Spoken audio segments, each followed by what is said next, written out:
नमस्कार। दिन भर की बड़ी खबरों में आपका स्वागत है। मैं हूं आपके साथ मीनाक्षी त्रिवेदी। आज इस बुलेटिन में बात होगी देश में बढ़े लॉकडाउन की, देश के नाम पीएम मोदी के खुले खत की, केंद्र सरकार पर कांग्रेस के तल्ख तेवरों की। जानेंगे मिशन 2022 को लेकर अखिलेश ने दिया क्या बयान, और आखिर में बात अर्थव्यवस्था के बंटाधार की। लेकिन तमाम बड़ी खबरों से पहले एक नजर सुर्खियों पर। कांग्रेस सरकार का एक और फैसला बदलेगी शिवराज सरकार, जनता ही चुनेगी महापौर और पार्षद। कैबिनेट में लाया जाएगा इस संशोधन प्रस्ताव, मंजूरी मिलने के बाद इसे विधानसभा के आगामी मानसून सत्र में किया जाएगा पेश। राजस्थान सीएम अशोक गहलोत का ऐलान, जून में होंगी 10वीं और 12वीं की परीक्षाएं। राज्य में 31 मई के बाद भी शाम 7 से सुबह 7 बजे तक लागू रहेगा कर्फ्यू। केंद्र सरकार के जीएसटी कलेक्शन के मोर्चे पर बढ़ी तंगी। अप्रैल में केंद्र सरकार को जीएसटी से मिले 5,934 करोड़ रुपए, पिछले साल की तुलना में 87% कम। शिवसेना नेता और राज्यसभा सांसद संजय राउत का बड़ा बयान, कहा महाराष्ट्र में फैसला लेने का अधिकार केवल सीएम उद्धव ठाकरे के पास। सीएम के निर्णय से अब तक किसी को भी नहीं हुई कोई परेशानी। मौजूदा हालात में छटनी का दौर जारी। बुक माई शो अपने 19% कर्मचारियों की करेगी छटनी। इससे पहले उबर, ओला और स्विगी सहित कई कंपनियों ने की थी कर्मचारियों की छटनी। सुर्खियों के बाद अब बात आज की सबसे बड़ी खबर की। देश में पूर्णबंदी का चौथा चरण 31 मई को समाप्त हो रहा था, और जिस तरह से स्वास्थ्य मुसीबत देश में पैर पसारती जा रही है, उसे देखते हुए केंद्र सरकार की ओर से पहले ही साफ कर दिया गया था कि लॉकडाउन का 5वां चरण भी आएगा। लेकिन ये कितने दिन का होगा और इस बार छूट का दायरा सरकार कितना बढ़ाएगी, इस पर सभी की नजरें टिकी थी। और अब मोदी सरकार ने लॉकडाउन के 5वें चरण का ऐलान कर दिया। तो इसी पर चर्चा के लिए हमारे साथ स्टूडियो में मौजूद है राजीव जी। लेकिन उससे पहले देखिए इस बार लॉकडाउन में कहां मिली है राहत। केंद्र सरकार ने लॉकडाउन के 5वें चरण का ऐलान कर दिया है, और इस बार लॉकडाउन 2 या 3 सप्ताह का नहीं, पूरे 1 महीने के लिए लगाया गया है। लॉकडाउन का 5वां चरण 1 जून से शुरू होकर 30 जून तक चलेगा। पहली बार एक साथ इतने लंबे लॉकडाउन की घोषणा केंद्र सरकार द्वारा की गई है। लॉकडाउन 5 की गाइडलाइंस भी सरकार ने जारी कर दी है। कंटेनमेंट जोन में अभी भी सख्त पाबंदियां लागू रहेंगी, लेकिन इसके बाहर वाले क्षेत्रों में छूट का दायरा बढ़ा दिया गया है। सरकार की गाइडलाइन के मुताबिक 1 जून से लॉकडाउन 5 का आगाज। रात 9 बजे से सुबह 5 बजे तक कर्फ्यू रहेगा। होटल और रेस्टोरेंट जून से खुलेंगे। 30 जून तक नाइट कर्फ्यू जारी रहेगा। 8 जून से शर्तों के साथ धार्मिक स्थल खोलने की इजाजत होगी। सामाजिक आयोजनों पर पाबंदी जारी रहेगी। एक राज्य से दूसरे राज्य में जाने के लिए जो प्रतिबंध था वो खत्म कर दिया गया है। राज्य के अंदर एक जिले से दूसरे जिले में भी जा सकते हैं। कई राज्य चाह रहे थे मॉल भी खोले जाएं, तो उन्हें चरणबद्ध तरीके से खोला जाएगा। स्कूल कॉलेज खोलने का फैसला केंद्र ने राज्यों पर छोड़ दिया है। जुलाई में राज्य इस पर फैसला लेंगे। गौरतलब है कि लॉकडाउन के 5वें चरण के ऐलान से पहले केंद्रीय गृह मंत्री अमित शाह ने प्रधानमंत्री नरेंद्र मोदी के बीच कई दौर की बातचीत हुई। पीएम ने इसे लेकर पूरे देश के मुख्यमंत्रियों से चर्चा भी की थी। आज एक बार फिर प्रधानमंत्री और गृह मंत्री के बीच करीब 1 घंटे तक मुलाकात चली। आपको बता दें, स्वास्थ्य मुसीबत को रोकने के लिए देश में लागू लॉकडाउन का चौथा चरण का कल 31 मई को आखिरी दिन है। चौथा लॉकडाउन 18 मई से 31 मई तक के लिए लगाया गया था। इससे पहले 25 मार्च से 14 अप्रैल, 15 अप्रैल से 3 मई और 4 मई से 17 मई तक के लिए लॉकडाउन का ऐलान किया गया था। अब रुख करते हैं राजीव जी का। राजीव जी, आपका स्वागत है। धन्यवाद मीनाक्षी।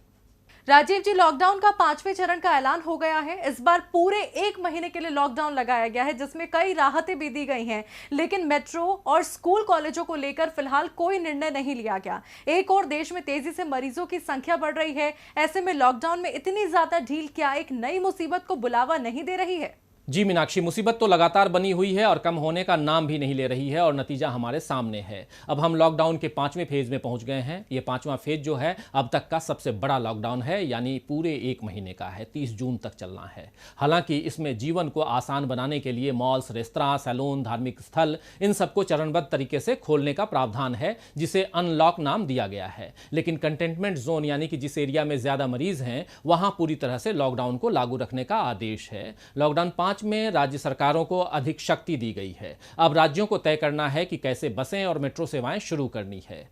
आज के नए दिशा निर्देश में मीनाक्षी, ये साफ साफ कहा गया है कि केंद्र सरकार ने प्रतिबंध हटा लिया है, लेकिन राज्य सरकार अपने स्तर पर पाबंदियां लगा सकती हैं। कुल मिलाकर मीनाक्षी, केंद्र सरकार इस बात से पूरी तरह से वाकिफ हो चुकी है कि सख्त लॉकडाउन की वजह से देश की अर्थव्यवस्था गर्त में चली गई। राज्य सरकारों को शुरुआती दिनों में केंद्र ने भरोसे में नहीं लिया, यानी राज्यों से कोई बातचीत किए बिना ही सख्त लॉकडाउन की घोषणा केंद्र ने कर दी, जिसके बाद कई राज्यों की आर्थिक हालत खराब हो गई। वो केंद्र से आर्थिक मदद की मांग करने लगे। खबर यह भी आई कि राज्यों को उनके हिस्से का जीएसटी की रकम तक नहीं मिली। ऐसे में शराब की दुकानें खोलकर और पेट्रोल डीजल में वैट की बढ़ोतरी करके राज्यों ने अपनी खराब होती हुई आर्थिक हालत को सुधारने की कोशिश की। मतलब ये कि अब केंद्र की मोदी सरकार इस महामारी के वक्त आनन फानन में लिए गए अपने फैसले से पूरी तरह से बैकफुट पर आ चुकी है। और दूसरी तरफ जैसा कि पीएम मोदी का दावा था कि 21 दिनों के अंदर इस महामारी को वो हरा देंगे, उसमें भी मोदी सरकार असफल साबित हुई है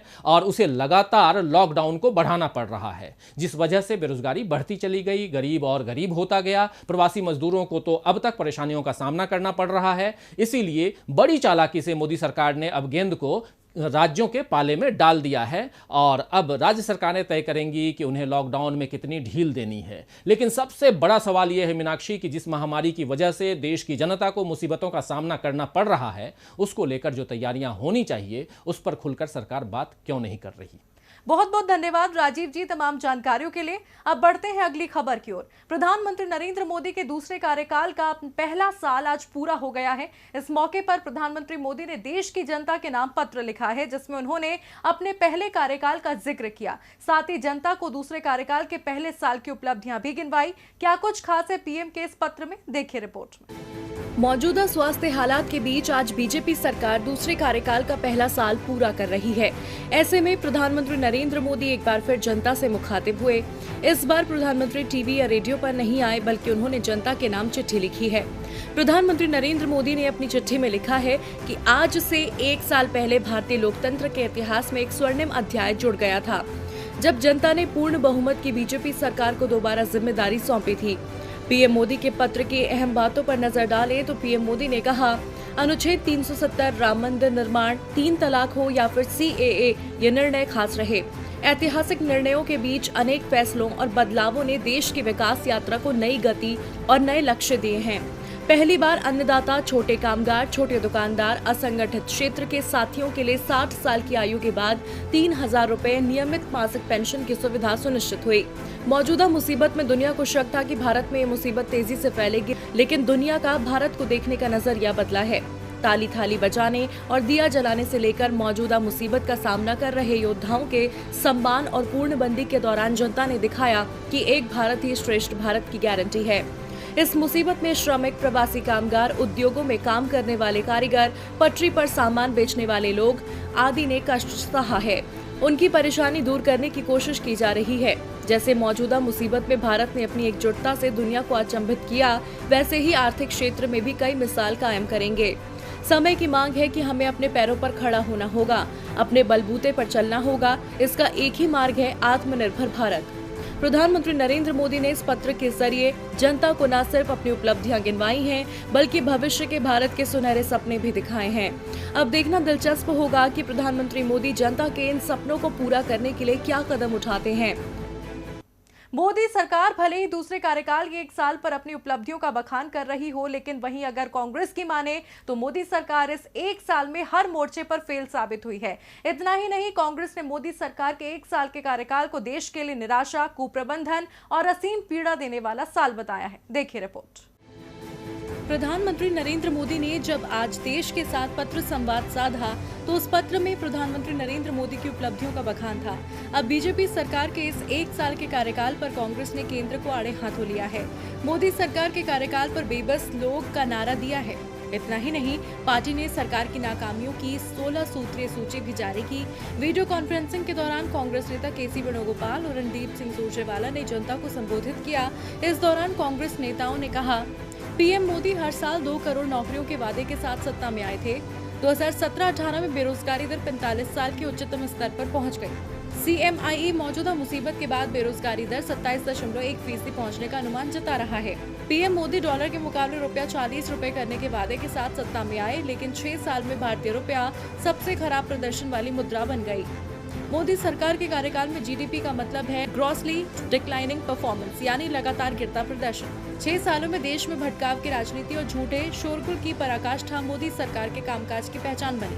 मोदी सरकार के कुप्रबंधन, असंवेदनशीलता ने लोगों को पीड़ा सहने को मजबूर किया। सरकार का राहत पैकेज सिर्फ जुमला है, जिसे जीडीपी का 10% बताया गया। वो पैकेज सिर्फ जीडीपी का 0.83% था। मोदी सरकार के 6 सालों में अन्नदाताओं के साथ छल हुआ।